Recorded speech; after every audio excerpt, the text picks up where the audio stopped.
안녕하세요. 오늘은 장기 투자 목적으로 보유하기 좋은 종목 한 가지를 추천해 드리려고 합니다. 그 종목은 쿠쿠홈시스입니다.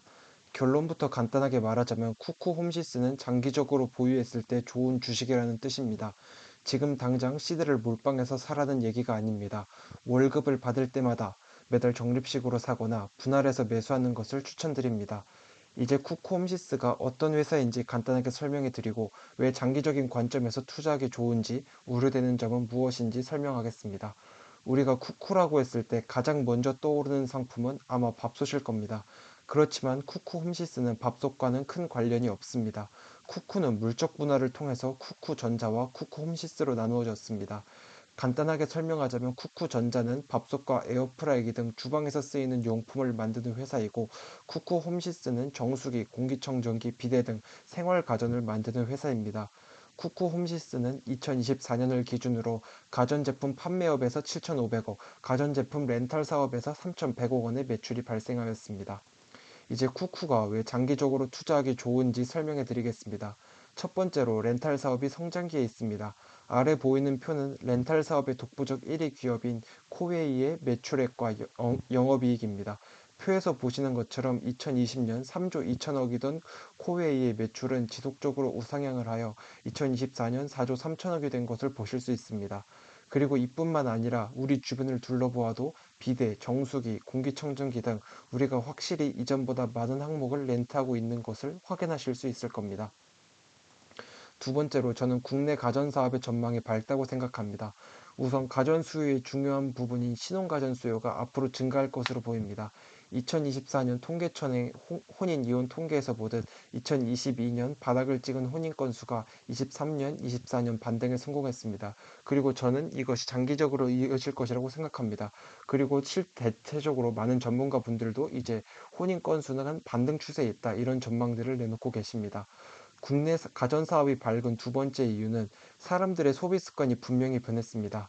제가 즐겨보는 프로그램은 아니지만 종종 제 알고리즘에 나온 고딩 엄빠, 이혼 숙녀 캠프 등에서 경제적 여유가 없고 이 때문에 많은 갈등을 겪는 가정에서도 집에 공기청정기, 로봇 청소기, 안마의자, 에어컨, 스타일러 등의 가전이 있는 것을 종종 봤습니다. 그리고 굳이 이런 TV 프로그램이 아니더라도 주변을 둘러보면 가전 수요가 점점 커지는 것을 확인할 수 있습니다. 대표적으로 식기세척기는 과거에는 정말 식당에도 없는 곳이 많았는데 요즘은 식기세척기를 일반 가정집에서도 많이 사용한다고 합니다. 쿠쿠홈시스에 투자하기 좋은 세 번째 이유는 매출, 영업이익, 배당이 증가하고 있지만 주가는 하락하였기 때문입니다. 2020년 7,866억이던 쿠쿠의 매출은 21년 8,443억, 22년 9,381억, 23년 9,546억, 24년 1조 500억 원이 되었습니다. 영업이익은 다소 등락이 있지만 분명한 상승 추세에 있는 것을 확인하실 수 있습니다. 또한 쿠쿠의 경영진은 주주 환원에 꽤 적극적인 모습을 보여줍니다.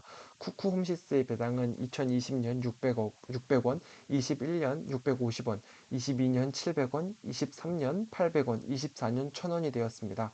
같은 경영진이 경영 중인 쿠쿠 홀딩스의 배당 역시 매년 늘어나고 있는 것을 확인하실 수 있습니다. 이에 비해서 주가는 이상하리만큼 힘이 없습니다. 21년 내에 5만 원도 넘었던 주가가 2025년 4월 2일 종가 기준으로 2만 1,150원입니다. 그 결과 쿠쿠홈시스의 PER은 3.78, PBR은 0.49입니다. 이러한 상황을 종합적으로 봤을 때 주가는 분명히 저평가 상태에 있다고 보입니다. 쿠쿠의 장기 투자하기 좋은 네 번째 이유는 상대적으로 트럼프 관세의 영향이 적을 것으로 보입니다. 아래에 보이는 표는 쿠쿠홈시스의 국내 매출과 해외 매출을 정리한 표입니다. 해외 매출이 지속적으로 증가하고 있고 적지 않은 비중을 차지하고 있는 만큼 트럼프 관세의 영향이 클 것이라고 우려하실 수 있습니다.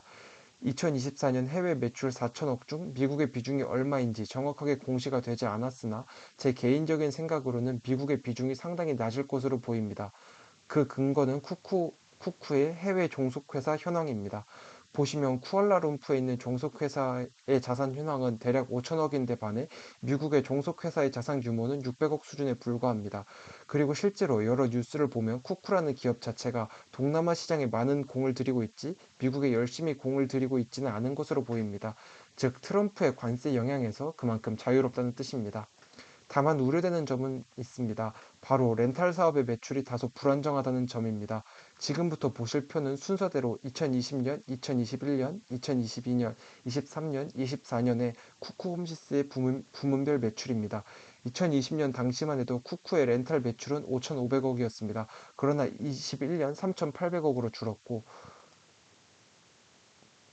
22년 4천억, 23년 3,500억, 24년 3,100억까지 줄었습니다. 이제 결론입니다. 가전 사업의 성장률은 나쁘지 않을 것으로 예상됩니다. 그리고 실제로도 쿠쿠의 가전 판매 매출은 매년 크게 증가한 것을 보실 수 있습니다. 이는 쿠쿠가 그만큼 시장에서 경쟁력이 있는 가전을 생산하는 증거입니다. 또한 쿠쿠의 경영진은 주주 배당을 확대하는 등 주주 환원에 적극적인 모습을 보이고 있습니다. 늘어나는 매출과 영업이익, 확대되는 주주 환원, 밝아 보이는 시장 상황에도 불구하고 쿠쿠의 주가는 21년에 40% 수준으로 대단히 저평가되어 있다고 보여집니다. 지금 당장은 대내외 불확실성에 심하여 주가의 방향 예측이 어려우나 쿠쿠는 장기적으로 충분히 주가 상승 가능성이 있을 것 같습니다. 감사합니다. 투자에 도움이 되셨다면 구독과 좋아요 한 번씩만 부탁드리겠습니다. 감사합니다.